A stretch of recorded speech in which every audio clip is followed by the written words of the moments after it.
Imagine an 18-month-old toddler playing happily in her backyard on a sunny afternoon, and within a split second, the earth beneath her feet swallows her whole. This is not a Hollywood movie. This is the terrifying true story of October 14, 1987. A day that triggered an event that stopped an entire nation in its tracks. This is the story of Jessica McClure, known to the world as Baby Jessica. Trapped 22 feet underground in a pipe just 8 inches wide, a space so tight no adult could ever reach. For the next 58 hours, the world forgot its differences, glued to their television screens, praying for a miracle. Today, we break down the hour by hour impossible rescue operation that tested the absolute limits of human engineering and sheer willpower. It was a regular Wednesday morning in Midland, Texas. 18-month-old Jessica was playing in her aunt's backyard under the watchful eye of her mother, Sissy.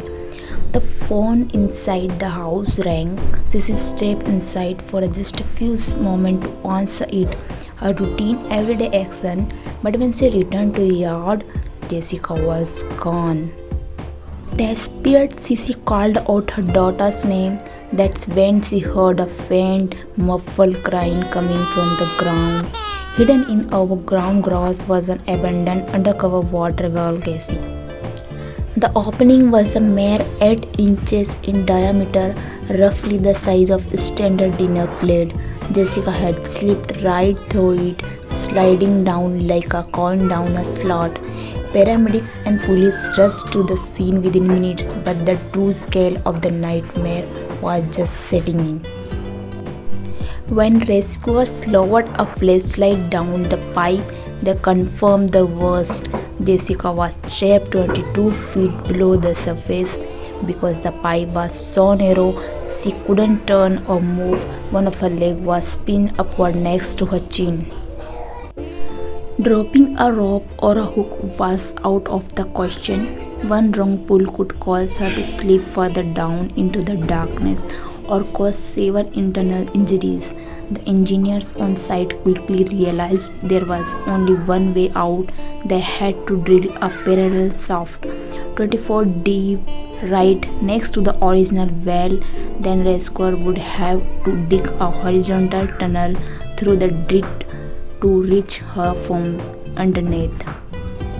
It sounded simple on paper, but Midland, Texas, sign on top of solid rock. The ground wasn't soft dirt, it was a brutal layer of prehistoric limestone. As heavy drilling rigs roared to life, the rock was so hot that it began shattering the industrial digs. By October 15th, the crisis had transformed. A young news network called CNN decided to do something unprecedented by broadcasting the rescue effort live 24/7. Millions of people across the globe were suddenly transfixed. Even President Ronald Reagan paused his daily schedule to get updates. Rescuers were working in brutal shifts, exhausting themselves against the solid rock. To keep Jessica alive, they constantly pumped fresh oxygen and heat down the pipe. They lowered a microphone to monitor her breathing. And then, amidst the deafening roar of heavy machinery, something extraordinary happened. Through the static of the microphone, rescuers heard a faint sound. Jessica wasn't just crying anymore. She was singing. Deep in pitch black, freezing hole, she was singing Winnie the Pooh. That teeny voice gave the exhausted workers the second wind they desperately needed. Was running out. 30 hours passed, then 40, then 50. Jessica's singing stopped, replaced by weak whimpers. The lack of water and the tight space were taking a critical toll. Traditional drilling was too slow and risked causing a cave-in. In desperation, rescuers bought a cutting-edge technology of the era, high-pressure water jet cutters to slide through the remaining rock. By the morning of October 16th, the horizontal tunnel was finally complete, but it was incredibly tight. They needed a rescuer small enough to crawl through a tunnel beauty wider than a human torso. Paramedic Robert O'Donnell volunteered, inching forward on his stomach, completely blind in cramped, suffocating space, and he reached out his hand and finally his finger made contact with Jessica. October 16, 8 p.m. After agonizing 58 hours underground, the word echoed from the tunnel, "We caught her." As Robert O'Donnell emerged from the earth, cradling the heavily bandaged, dirt covered toddler in his arm, the crowd erupted. Total strangers hugged each other. Tears streamed down the faces of hundreds of rescue workers, and a collective sign of relief swept across the world. Jessica was rushed to the hospital. Due to the restricted blood flow from being trapped, she had to have a toe amputated and underwent several skin grafts.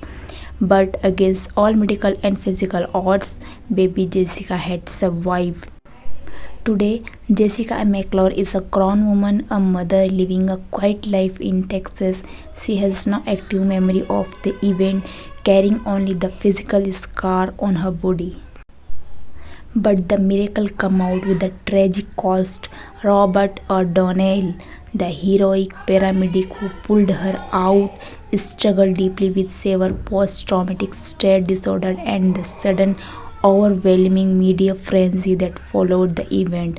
Tragically, in 1995, he took his own life. The story of baby Jessica remains a profound reminder of two things: the silent mental battles fought by everyday heroes, and its incredible, unbreakable strength of humanity when we choose to come together to save just one life. If this story touched you, please leave a like, share your thoughts in comments below, and subscribe for more deep dives into history's most incredible real life event.